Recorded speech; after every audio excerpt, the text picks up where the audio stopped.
Hello friends, welcome back to Lovemedics. Today's topic is Naegele'S rule. How to calculate the estimated date of delivery or expected date of delivery using Naegele'S rule with LMP. LMP, the first day of LMP is most important for calculating the expected date of delivery using Naegele'S rule. It is also called as estimated date of delivery. Now I choose the date 27/2023 for first day of last menstrual period.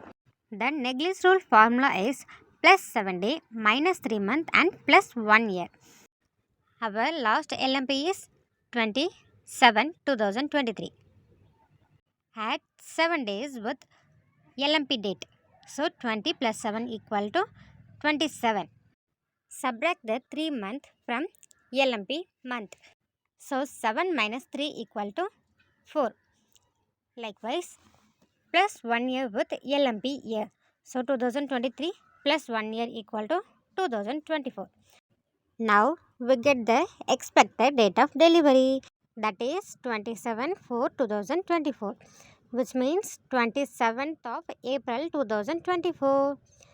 That's all about Naegele'S rule. If you have any suggestions, please comment your valuable comments in the comment box. Thanks for watching.